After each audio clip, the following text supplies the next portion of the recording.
It's the first test run of the pond, of the waterfall. It looks very good. You can see we finished rocking in all the major rocks. We finished the basin here, covered it with gravel, with large river stone. So it looks good. We filled the top pool with red rock. It's kind of sharp, where the bottom is a round, smooth river stone. Want to give some contrast. Everything is working pretty well. A couple of tiny little leaks, but insignificant. They're just leaking behind some of the rocks. But this liner, as you can see, captures all the leaks. So you can see a little bit of flow there, but it's a very small flow, and it's not going to cause a problem because that will eventually follow the liner down to the basin and we won't lose any water. We just lose a little bit over the waterfall, which is okay by me, because it's a really good flow, so it looks good. So as you see that I cut back the liner, I foamed in the rocks so that they don't move that much, at least the big ones, and they direct the water in the right places. So now the next step is to finish the landscaping. So we're going to plant some plants. As you can see, I cut the liner out in a couple spots. Some plants, we're going to get some topsoil.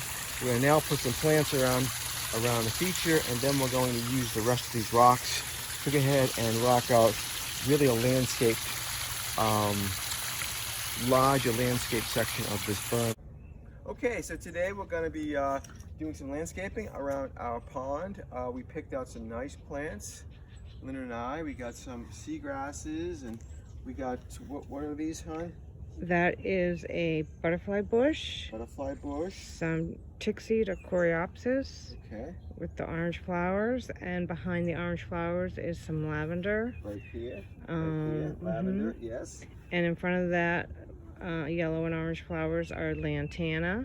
Okay. The deer don't eat any of those. All right. And then we got some succulents and some, but we're not sure if the deer eat those or not. So those are succulents there, and then we got some more. So we get grasses over here. Some more grasses and succulents here. Here. Okay. So now And that we some have, Dusty Miller.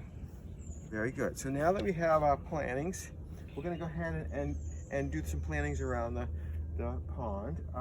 So an important point is the liner. Okay. So what do you do with this liner? So you really want to keep an excess amount of liner available in the event if you have a leak and you need to pull this liner up, or something gets adjusted or needs to be adjusted. You want to make sure you have enough liner to do that. So it's always good to leave extra liner available in the project and never cut it. But the problem is then you're going to see the liner. So one way to deal with this is you can fold the liner up like this, and you make like a little cradle, okay, which keeps the water, if any of it does have a leak back here, it will keep the water within the lining of the pond, and making sure that all the water goes back to the basin. And what we do is the best way to do this is you want to take the line and fold it up so it has a little wall to it, or weir, like this. And then we're going to cover the rest with dirt. So we have some topsoil here we just purchased. We got a half a yard of it. So what we do is we're going to put the topsoil on top. We're going to leave some of the liner on flat in the ground, and we're going to cover it with the topsoil so that you don't really see it. And what we're going to do is we're going to take that topsoil and we're going to pack it in, and we're going to really compress it so that we push the liner right against the rock, and it's less noticeable. And if you do this right, what you'll see that if I keep packing it in close like this, okay, and you get a nice tight pack, then what you can do is you can basically cover it with dirt or stone or gravel. But the idea is you don't want to see the liner. So what you do is then you just fill it here like this, and you pack it in so that you don't even know there's a liner there. But in the event you have any problems with leakage, then you can always uncover the liner, dig it out again, reposition it, and then repack it in place. So that's how you do the liner. Okay, we're just wrapping up this project.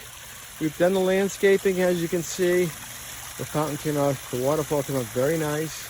We put some nice plantings around the waterfall. We've done some stone work. We've put in a stone path here so we can get access to the back of the yard for maintenance.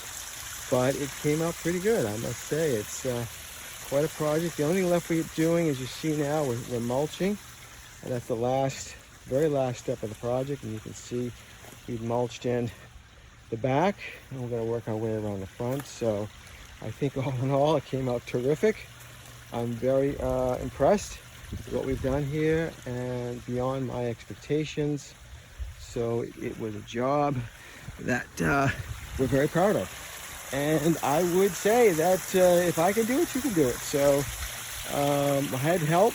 My wife, Linda, and my son and Dakota is trying to help on the heavy stuff. Linda's done a lot of landscaping and helping with the overall design, so we're very pleased. So we're going to do one last episode after this to show you what it looks like when it's all completely finished, which will be later today. And thanks for watching.